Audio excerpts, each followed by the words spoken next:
बाबर अकबर तो मिट जाते हैं परंतु कबीरा फिर भी रह जाता है। जय श्री कृष्ण। आज की इस खास बातचीत में मैं स्वागत करना चाहता हूँ एक ऐसी शख्सियत का जिनका ताल्लुक कबीर, तुलसी, दिनकर और अज्ञेय की परंपरा से है। इनकी काव्य रचनाएं और इनकी कविताएं किसी भी परिचय की मोहताज नहीं है। मैं हमन जोशी डिजिटल देवगढ़ के इस खास बातचीत में हमारे देवगढ़ के लाडले कवि श्रीमान भरत त्रिपाठी जी का स्वागत करता हूं। तो सर, आज हम आपसे खूब सारी बातचीत करने वाले हैं और आपसे काफ़ी सारे सवाल जवाब भी करेंगे, लेकिन उससे पहले दिनेश जी रघुवंशी हैं, उनकी कुछ पंक्तियां मैं आपको कहना चाहूँगा कि धूल जैसे कदमों से मिलती है जिंदगी रोज हमसे मिलती है, और आज दुनिया में ऐसे कितने हैं जिन्हें शोहरत कलम से मिलती है। आपका बहुत बहुत स्वागत है डिजिटल देवगढ़ पर। धन्यवाद हेमंत जी, धन्यवाद। आप सभी लोग भरत जी से भली भांति परिचित होंगे, फिर भी मैं आपकी जानकारी के लिए आपको इनके बारे में कुछ जानकारी देना चाहूँगा कि त्रिपाठी साहब जो है वो पिछले कई सालों से साहित्य के क्षेत्र में अनुवादक, कवि और लेखन में अपनी सक्रिय भागीदारी निभा रहे हैं। इन्होंने सन 2006 के अंदर, सर जहाँ तक मेरी जानकारी हमने ली है, तो 2006 के अंदर इन्होंने सर्वप्रथम काव्य मंच से अपना काव्य पाठ आरंभ किया था, और उसके बाद में अखिल भारतीय मंचों से राजस्थानी और हिंदी के अंदर इन्होंने कई मंचों पर इन्होंने अपना जो काव्य पाठ है वो किया है। देश के कई बड़े कवि जैसे शैलेश जी लोढ़ा, हरिओम जी पवार, पद्मश्री अशोक जी चक्रधर, पंडित ओम गिरी व्यास जी और गिरीश जी विद्रोही जैसे कई बड़े कवियों के साथ इनको काव्य पाठ करने का मौका मिला, और उनका सभी का आशीर्वाद जो है इन पे हमेशा से बना रहा है। और देवगढ़ में भी 3 से 4 बार सर ने विद्या संस्थान के साथ में और अपने कवि मित्रों के साथ में मिलके और कवि सम्मेलन का आयोजन भी करवाया। तो सर, हम अपने सवाल जवाब का दौर शुरू करें आपके साथ। बिल्कुल शुरू। कि आपकी जो पढ़ाई है, सामान्य पढ़ाई कहाँ से हुई थी और किस प्रकार से आप किस प्रकार के छात्र थे आप? मैं देखिए, पढ़ाई भी सामान्य हुई जी, छात्र भी सामान्य था, परिवार भी सामान्य था जी। न तो मैं इतने अच्छे स्टूडेंट्स की श्रेणी में था कि सबसे आगे बैठूं, और न इतना कमजोर था कि सबसे पीछे बैठूं। तो हम हमेशा बीच वाली रो में मिडिल थे। हाँ, तो हम, और उस समय तो हमारे ज़माने में तो ये जो आज जो परसेंटेज 90%, 95%, 99% वो ही नहीं करते थे। हम जब पढ़ते थे तो फर्स्ट डिवीजन पास होना ही बड़ी बात हुआ करती थी, और फर्स्ट डिवीजन अगर कोई हो गया तो ये समझ लिया उसने गढ़ जीत लिया।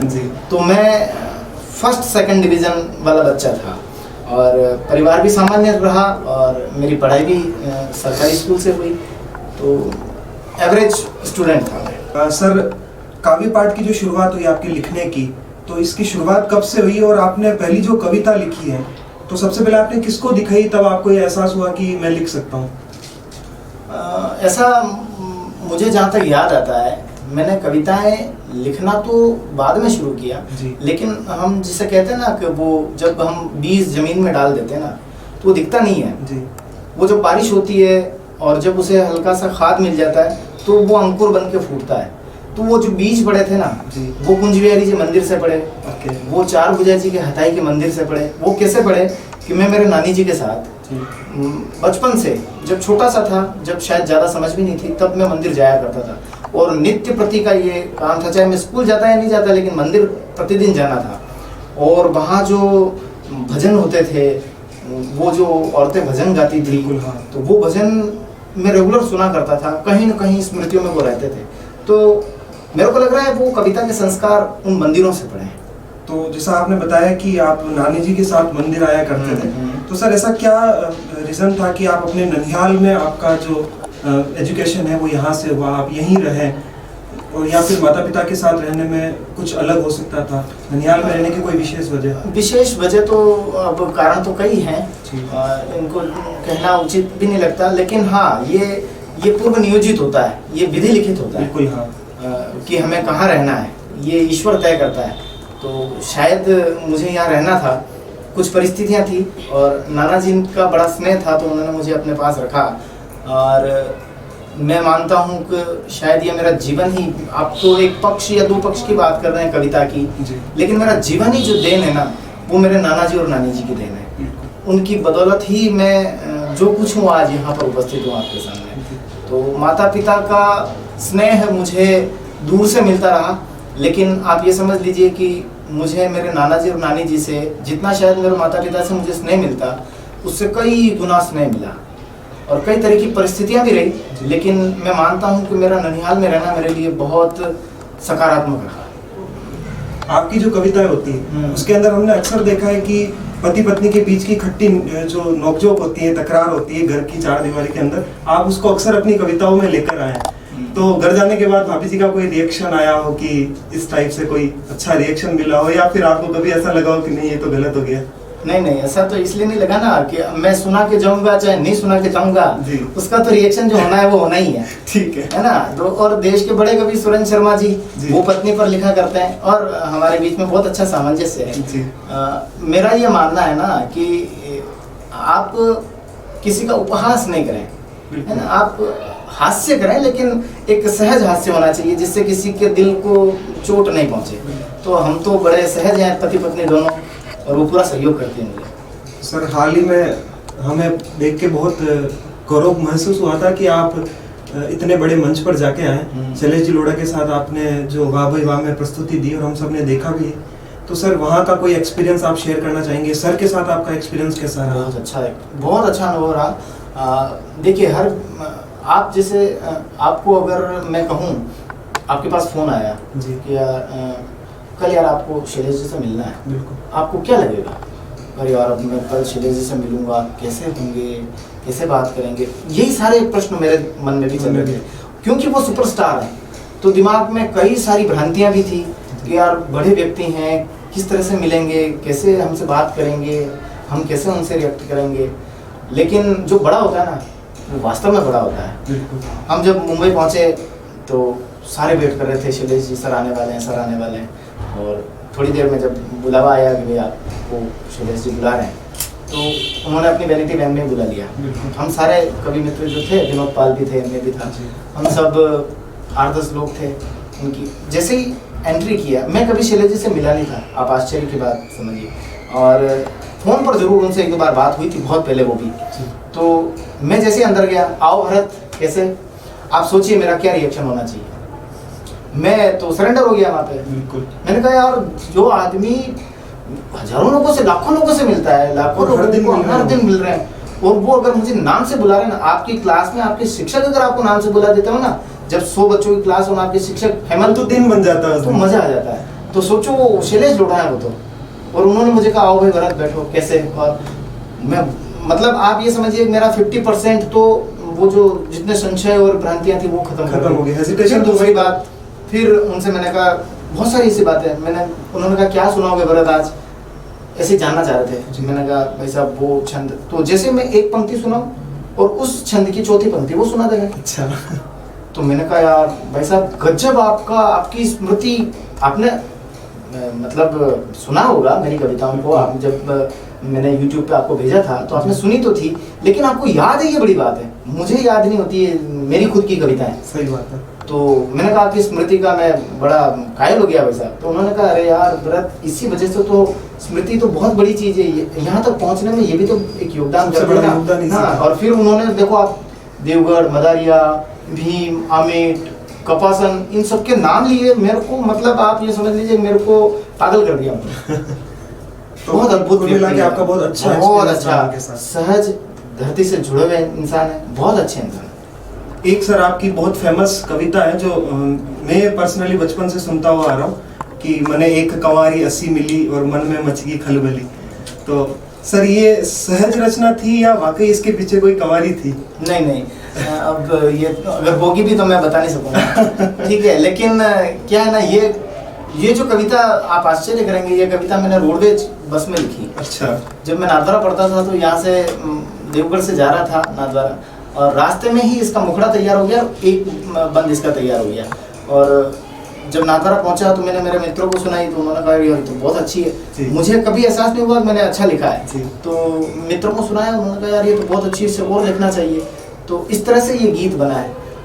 फिर बैकग्राउंड में कुछ मैंने सोच के लिखा हो तो वो हो सकता है, लेकिन मैं बता नहीं पाऊंगा। ठीक है सर, कोई बात नहीं। ये कविता अगर किसी को सुननी हो तो कहाँ अवेलेबल होगी सर? YouTube पर है और मैं तो अवेलेबल हूँ, आप जिसको भी सुनना है वो मुझसे सर के चैनल पे जाके आप ये कविता सुन सकते हैं। बिल्कुल एक कंवारी। आप सर 2 लाइनें हमारे दर्शकों के लिए इसकी, क्योंकि सर ये आपकी सबसे फेमस कविता रही है। इस कविता ने मुझे भरत त्रिपाठी बनाया जी। उसके बाद मैंने बहुत कुछ लिखा, लेकिन जैसे कि गिरीश जी की कविता है पहली पहली रात, उसके बाद उन्होंने बहुत अच्छे गीत लिखे। मीरा और पहली पहली रात उनकी पहचान बन गई। तो ये कविता हमारे लिए आपकी सबसे बड़ी पहचान ये कविता है। उसने मुझे पहचान दी थी, तो इसलिए मेरे लिए तो वो गीत बहुत मायने रखता है। दो पंक्तियां सुना देता हूँ कि मन एक कुंवारी असी मली, मन मर मचगी खलबली, बिका केस तो लागे काली घटा, बिका केस तो लागे काली घटा, मुंडा पर जुल्फा की लटा, मुंडा पर जुल्फा की लटा, बिका होठ यूं लग जान गुड़ की डली, एक कुंवारी असी मली। बहुत बढ़िया सर, बहुत बढ़िया, बहुत अच्छा, थैंक यू सर। आपके काव्य जीवन की शुरुआत हुई तो कोई ऐसा कवि जिसको आप अपना आदर्श मानते थे या अभी मानते हैं, और उनकी कुछ पंक्तियां आप बताएं, सुनाएं हमें। देखिए आदर्श तो देखिए मेरे से बड़े जितने कवि हैं जी, वो मेरे लिए तो आदर्श ही हैं, क्योंकि उन्हीं को सुन सुनकर मुझे कवि सम्मेलन सुनने का बड़ा शौक था। बचपन से देवगढ़ में मेले में कवि सम्मेलन होते थे, जब मैं नातारा रहता था तब भी कवि सम्मेलन होते थे, तो मैं कवि सम्मेलन कभी नहीं छोड़ता था, रात भर बैठकर कवि सम्मेलन सुनते थे।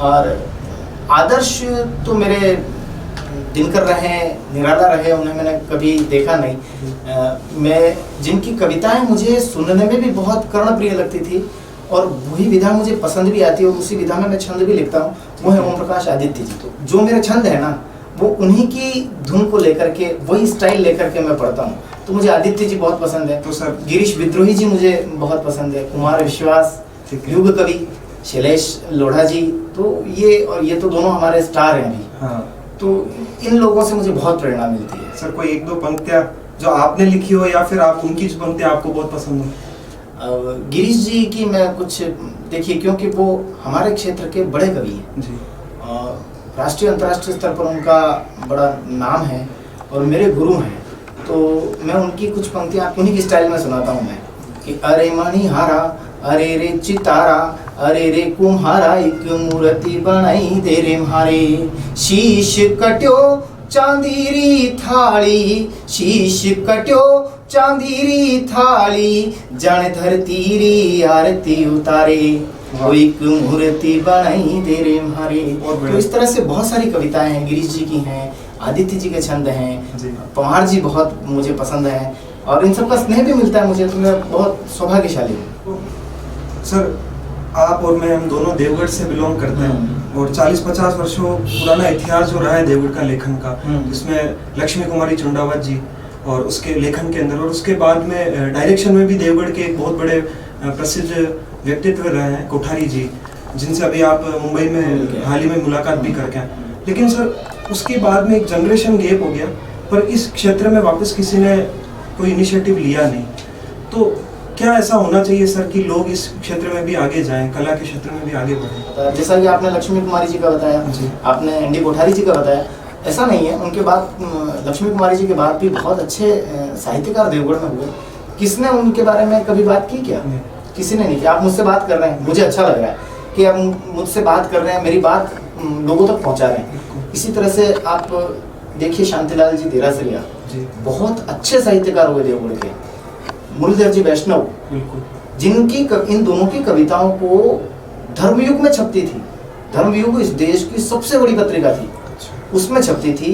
हरिवंश राय बच्चन जी ने होली की कविता, जो हमारे देरासरिया जी की कविता थी, उनकी प्रशंसा में पत्र लिखे, लेकिन उनको किसने समझा? हमारे इस चैनल का भी सर मेन मोटो जो है वो यही है कि जो देवगढ़ की जो प्रतिभा है ना, वो निखर कर बाहर आए। आना चाहिए, आना चाहिए।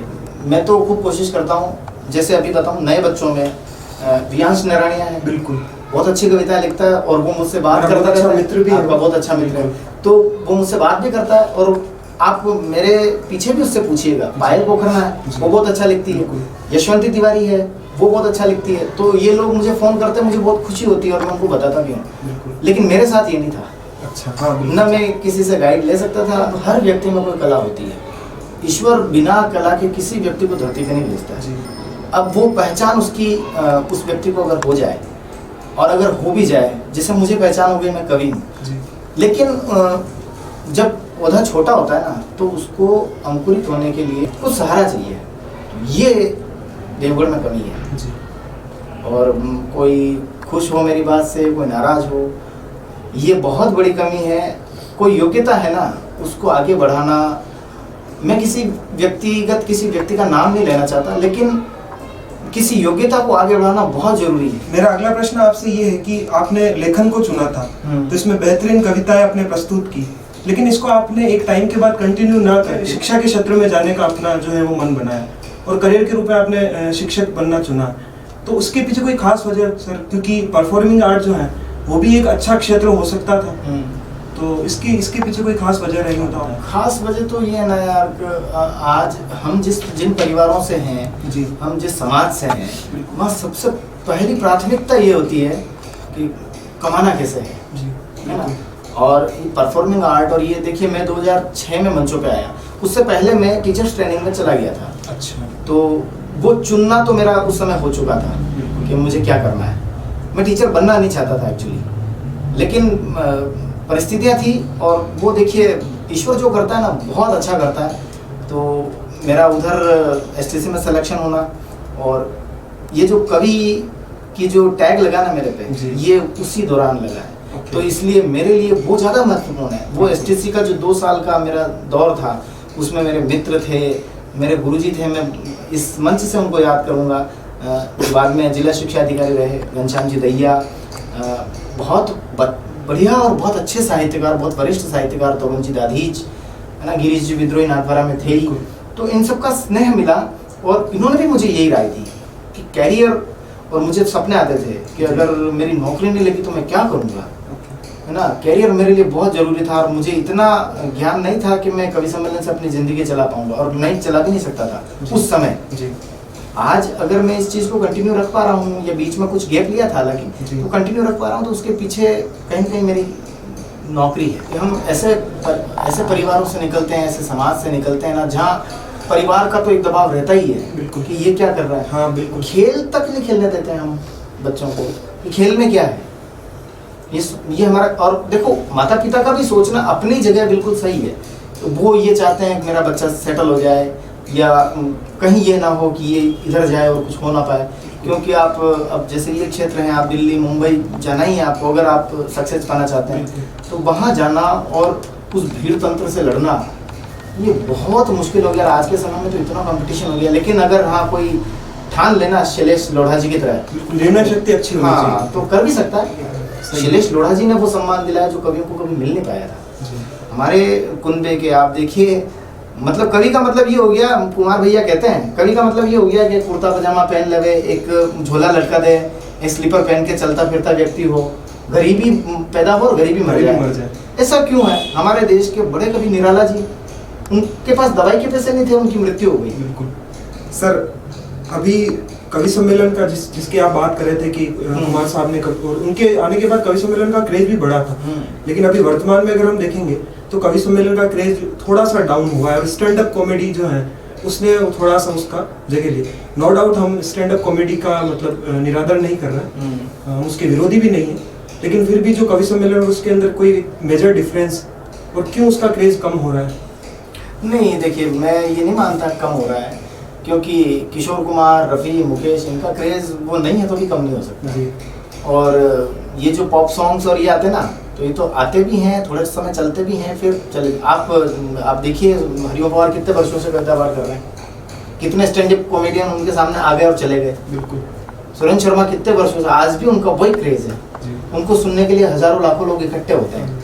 तो कविता का क्रेज कभी खत्म नहीं होता, कविता शाश्वत है। बिल्कुल। कविता, हाँ, वो आपने जो सा ठीक कहा, उसका अपना क्रेज है, उसकी अपनी ऑडियंस है, उसकी अपनी ऑडियंस है, सब अपने अपने। लेकिन कविता का क्रेज कम नहीं हुआ, बस थोड़ा सा ये कह सकते हैं हम, उसमें भी कॉमेडी ज़्यादा आ गई है। बिल्कुल। मंचों पर जी, तो अच्छी बात है, जो पब्लिक लोग सुनना चाहते हैं कभी वही सुनाएगा, सीधी सीधी। सर, आपके कुछ अभिन्न मित्र हैं जिन्होंने वाह भाई वाह में आपके साथ परफॉर्मेंस दी थी, तो उनका एक स्पेशल मैसेज है जो उन्होंने आपके लिए भेजा है, तो हम आपको बताना चाहेंगे। अच्छा, तो आप देखिए कि वो क्या कह रहे हैं आपको।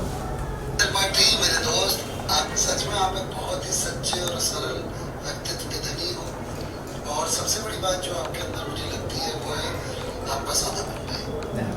मतलब कोई भी बात बड़े सादेपन से कह जाते हो, मैं बिल्कुल नहीं भूल सकता वाह भाई वाह के एपिसोड के वक्त जो आपसे मेरी मुलाकात हुई, उसके बाद से लेके अभी तक हम बहुत ही घनिष्ठ मित्र बने हुए हैं। बस यही कहना चाहूँगा आपके भगवान आपको वो देने के बाद वो दे, और जब भी आपको वो दे आपके मुँह में वो कर।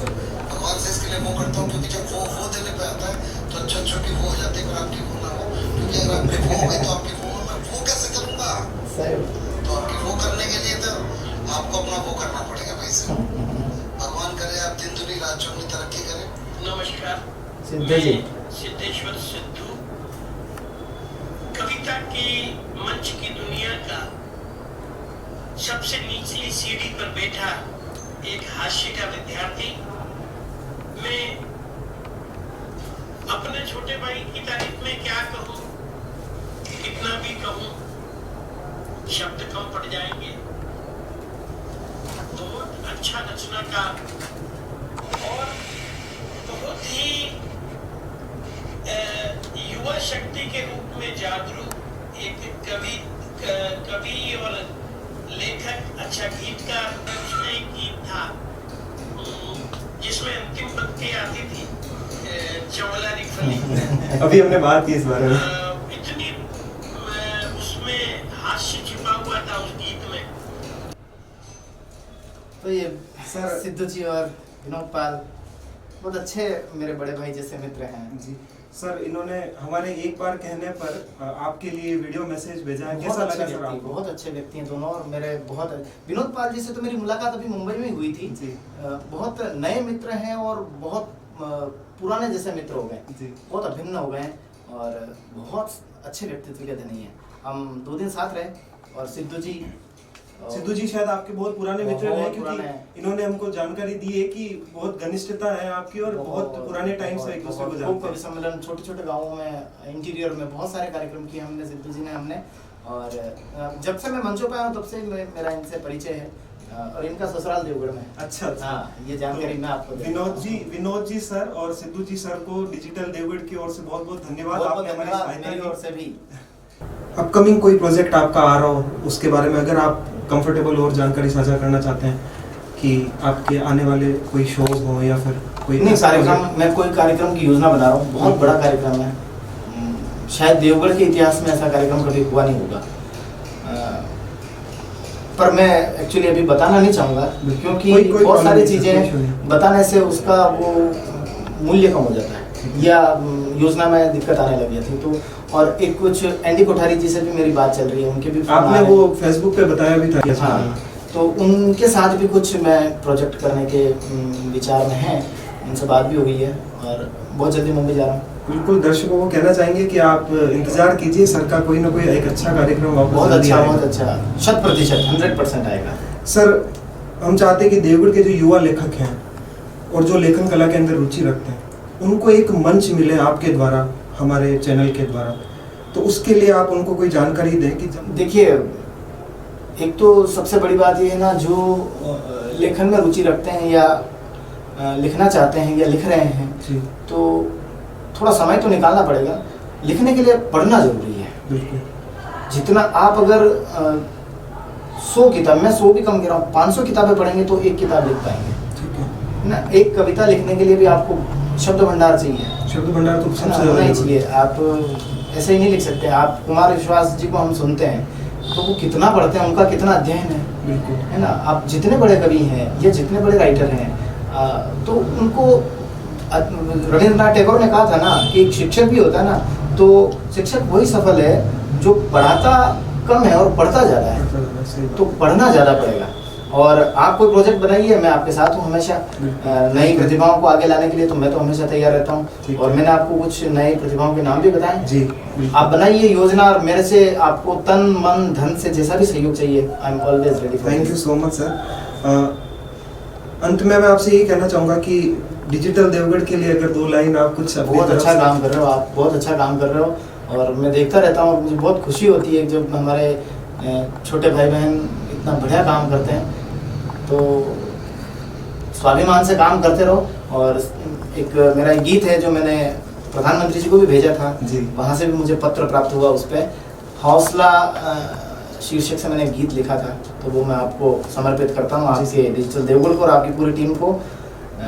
कि चलते रहना शान से, है ना, क्या करना आपको, चलते रहना शान से, चलते रहना मान से, दृग न भीगे अश्रुओं से, चमके मुख मुस्कान से, चलते रहना शान से। और क्या करना है कि गिर के चलना जो भी सीखें, गिर के चलना जो भी सीखें, मंजिलें उनको बुलाती। गिर के चलना सीखेगा उसी की मंजिल इंतजार करती है कि गिर के चलना जो भी सीखें, मंजिलें उनको बुलाती। जो डरे ना कंटकों से, राह खुद रास्ता दिखाती। वो न उड़ पाते कभी भी, पंख जिनके कांपते हैं। हौसला जिनका बड़ा हो, वो गगन भी नापते हैं। तू कभी ना कर समझौता अपने स्वाभिमान से, चलते रहना शान से, चलते रहना मान। तो शान से चलते रहें, मान से चलते रहें और स्वाभिमान से चलते। स्वाभिमान सबसे बड़ी चीज है, इसे हमेशा पकड़ के रखें। ठाकुर जी का आशीर्वाद लें और सफलता आपके साथ। सर, इस बातचीत का अंत में आपको बशीर बद्री साहब की कुछ लाइन है, बहुत अच्छे उनसे करना चाहूँगा कि चरागों को आंखों में महफूज रखना, बड़ी दूर तक रात ही रात होगी। मुसाफिर हो तुम भी, मुसाफिर हैं हम भी, किसी मोड़ पर फिर मुलाकात होगी। बहुत बहुत धन्यवाद सर आपका, आपने समय दिया उसके लिए। डिजिटल देवगढ़ और हेमंत जी और आपकी पूरी टीम को बहुत बहुत धन्यवाद। Thank you very much.